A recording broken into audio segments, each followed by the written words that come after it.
नमस्कार, मैं पीयूष बबेले, जी डिजिटल में आपका स्वागत है। आज हम बात करेंगे 1984 में हुए सुख विरोधी दंगों पर आए अदालत के फैसले के। दिल्ली हाई कोर्ट ने आज कांग्रेस नेता सज्जन कुमार को उम्र कैद की सजा सुनाई है। इसके साथ ही 34 साल से न्याय के इंतजार की कुछ कड़ियां शुरू हुई हैं। अब उम्मीद है कि धीरे धीरे फैसले आएंगे और लोगों को सजा सुनाई जाएगी। इस फैसले के आने के तुरंत बाद आपने देखा होगा कि एक शख्स जिसकी दाढ़ी सफ़ेद थी और जो काला चोगा पहने हुए था, उसने सबसे पहले आकर अदालत के इस फैसले से दुनिया को रूबरू कराया। वह शख्स हैं एच.एस. फुल्का। एच.एस. फुल्का दरअसल जब से 84 के दंगे हुए उसके बाद से ही यहाँ के पीड़ितों की आवाज़ बन गए। यह एक ऐसा वकील है जिसने इस लड़ाई को लंबे समय तक लड़ा। दरअसल 1984 में जब दंगे हुए तो खुद एच.एस. फुल्का और उनकी पत्नी मरते मरते बचे थे। उस समय वह एक डॉक्टर के यहाँ गए हुए थे और उन्मादी भीड़ दिल्ली में तांडव मचा रही थी। तब किसी तरह से वह अपने मकान मालिक के यहाँ 2 दिन तक छिपे रहे और जान बचाकर दिल्ली से भागे। वह चंडीगढ़ पहुँच गए और वहाँ जाके उन्हें लगा कि अब वह सुरक्षित हैं और उनकी ज़िंदगी बच गई है। तब उन्हें याद आया कि वह तो बच गए हैं, लेकिन दिल्ली में बहुत से सिख परेशान हैं, अनाथ हैं और उन्हें कानूनी मदद की ज़रूरत है। वे दिल्ली वापस लौट आए और उन्होंने सबसे पहला काम किया सिटीजन्स फॉर जस्टिस कमेटी बनाने का। यह कमेटी क्या थी? एक तरह का अम्ब्रेला ऑर्गेनाइजेशन था जिसमें सारे पीड़ित अपनी आके फरियाद सुनाया करते थे।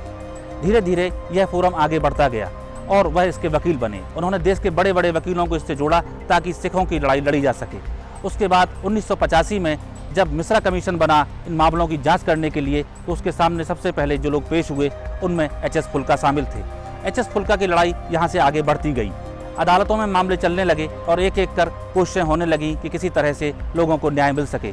न्याय पाने की यह लड़ाई लगातार आगे बढ़ती जा रही थी, क्योंकि मुकाबला जिन लोगों से था, जो लोग आरोपी थे, उनके सत्ता के शीर्ष लोगों से सीधे संबंध थे। उनमें से कोई सांसद था, कोई बड़ा नेता था या कोई बड़ा वकील था। इन लोगों से निपटना आसान नहीं था। लड़ाई बदस्तूर जारी थी, लेकिन कोई भी आरोपी अदालत के शिकंजे में फंस नहीं रहा था। होते होते 2001 आ गया, लेकिन न्याय की आस जगी नहीं। ऐसे में डिजिटल युग आ चुका था और एच.एस. फुल्का ने एक वेबसाइट बनाई, कार्नेज 1984, यानी कार्नेज 1984। इस वेबसाइट पर शुरू के 10 दिन में ही करीब 1.5 लाख लोग आए और 30 देशों के यह लोग थे जिन्होंने इस वेबसाइट पर दस्तक दी। इंटरनेट के माध्यम से लोगों के जोड़ने के प्रयास के साथ ही इस वेबसाइट के शुरू होने तक एच.एस. फुल्का सिख विरोधी दंगों की आवाज़ बन चुके थे। वह लगातार अदालतों में लड़ाई लड़ते रहे, सबूत जुटाते रहे, गवाहों को बुलाते रहे और सत्ताधीशों से टकराते रहे। इसी बीच 2013 में सज्जन कुमार और जगदीश टाइटलर जैसे नेता 1984 के दंगों से बरी हो गए। तब फुल्का को लगा कि लड़ाई सिर्फ अदालत में नहीं हो सकती, इसके लिए राजनीतिक लड़ाई भी जरूरी है। तब तक देश में अन्ना का आंदोलन तेजी से फैल चुका था और आम आदमी पार्टी सामने आ चुकी थी। एच.एस. फुल्का ने फैसला किया कि वह आम आदमी पार्टी ज्वाइन करेंगे और 2014 में लुधियाना से उन्होंने लोकसभा का चुनाव लड़ा। पार्टी ने पंजाब में अच्छा प्रदर्शन किया, लेकिन फुल्का चुनाव हार गए। लेकिन वह रुके नहीं। 2017 में उन्होंने फिर से पंजाब से विधानसभा का चुनाव लड़ा और इस बार वह जीत गए। वह जीते ही नहीं, आम आदमी पार्टी ने उन्हें अपना नेता चुना और वह पंजाब विधानसभा में विपक्ष के नेता चुन लिए गए। जब उनका राजनीतिक करियर सही दिशा में जा रहा था, तब उन्हें लगा कि एक बार फिर 1984 के दंगों की लड़ाई उन्हें वापस बुला रही है। न्याय के लिए उन्हें फिर अदालत में जाना होगा, उन्हें फिर पुरजोर तरीके से अपनी बात रखनी होगी। एच.एस. फुल्का ने पंजाब विधानसभा में नेता प्रतिपक्ष के पद से इस्तीफा दे दिया और वापस दिल्ली आ गए। वह फिर एक बार दिल्ली हाई कोर्ट में खड़े थे और 1984 के दंगा पीड़ितों की लड़ाई लड़ रहे थे। लेकिन इस बार वे नई किस्मत के साथ आए थे। आरोपी कमजोर पड़ चुके थे, गवाह और सबूतों के हौसले बुलंद थे और अदालत एक नई शक्ति के साथ इबारत लिखने को तैयार थी।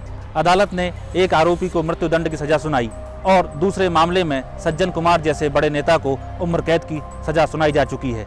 अभी और भी बहुत से मामले बचे हैं जिनमें लड़ाई जारी रहेगी।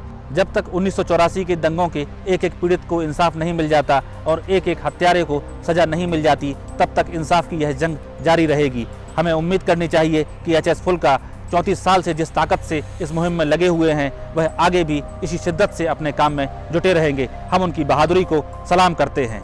आज के एपिसोड में बस इतना ही। बहुत बहुत शुक्रिया।